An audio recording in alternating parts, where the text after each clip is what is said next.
Charles Carver. Yeah, he was one of the scuzziest.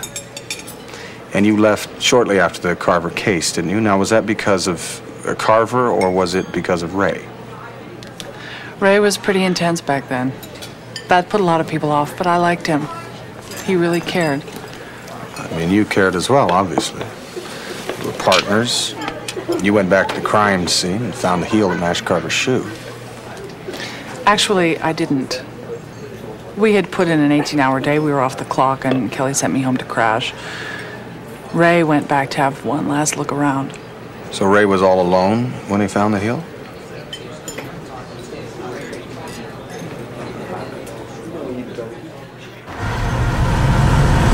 Carver didn't just study chemistry and stir. Condition of parole, we have access to his living quarters. The guys found that. Clippings of the cases you worked on. Page from your high school yearbook. Most likely to wind up behind bars. Oh, that's not you. That's Vincenzo. Yeah, he's got a book on me, but that still doesn't explain why he's always one step ahead of us. He seems to know just what we're thinking and where we're going. And yet we haven't revealed anything to him.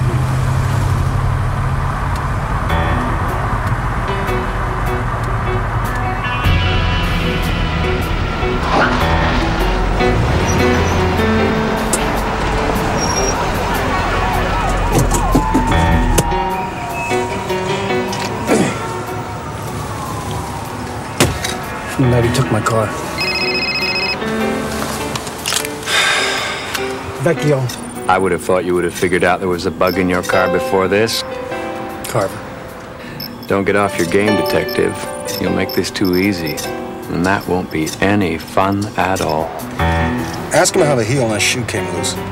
The heel on my shoe wasn't loose. He says it wasn't loose. He heard the question. There's another bug.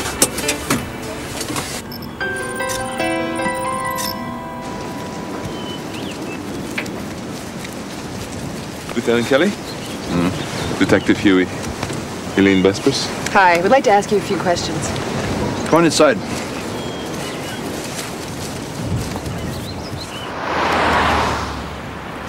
It has to have been close enough to the passenger compartment so he could have heard us. Without being drowned out by the engine noise. This is another toy?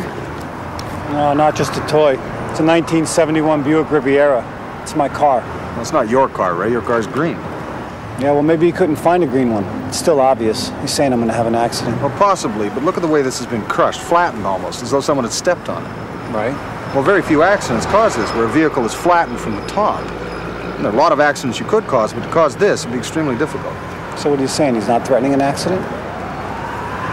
I don't know.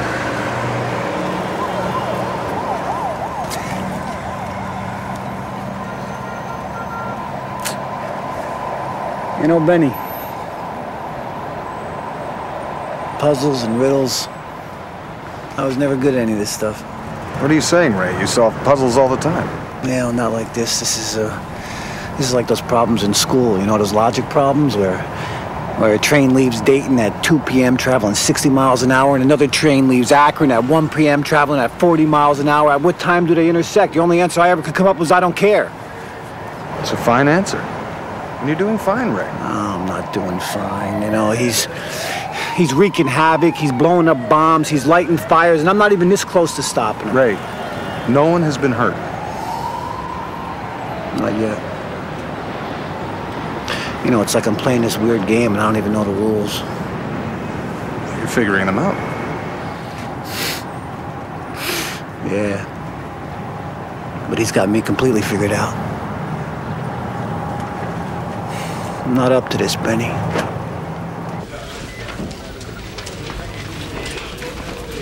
Vecchio, I need to see you. Alone.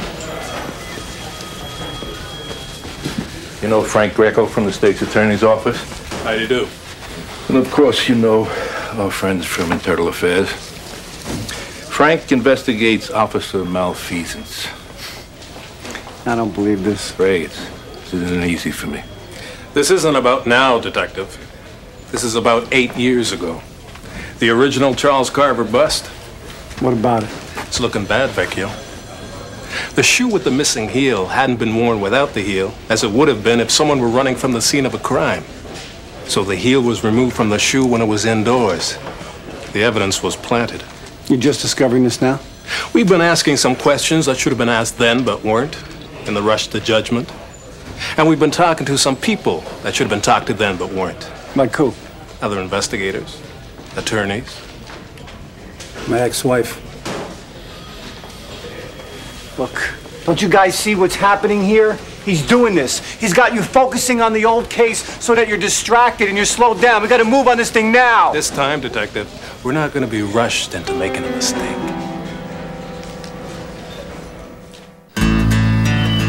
You see, Constable, when you're angling for the big one, you need determination and you need patience.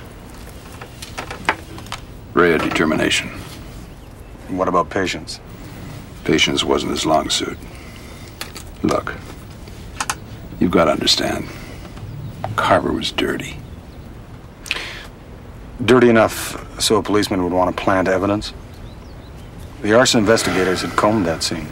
They didn't look under every charred timber. So the heel was hidden. It wasn't that well hidden. Ray found it. And we sent away a very bad guy. More than that, nobody needs to know.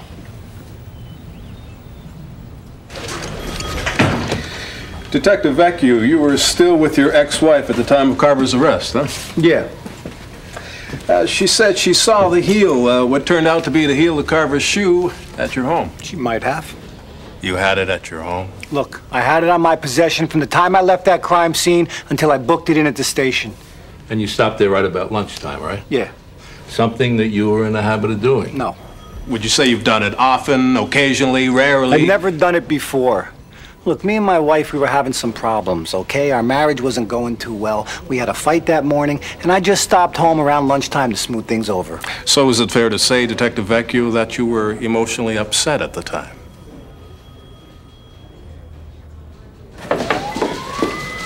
Hey. Hey. Listen, is it gonna be okay? Well, at this point, we don't know. I'm sorry, Ray. They were asking me questions. I had to tell them. You did right. Listen, I told them that I thought you were more committed to catching bad guys than anyone I knew on the force. You told them that? Yeah, I did. Shouldn't I have? Well, it's not that. They think that maybe I was too committed. They think I planted evidence. Yeah, the heel of the shoe. Yeah. Listen, Ray, God, every cop in the district wanted that squirrel off the streets. I mean, he was creepy. He was doing weird things. But, you know, it seemed like, if you could do something that could get him off the street, that wasn't going to hurt anyone, that wouldn't be a bad thing. What are you saying, Ange? Did I plant it to heel?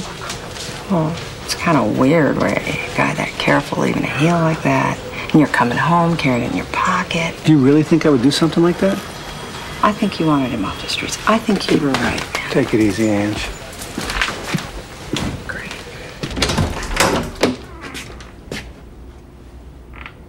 Dave?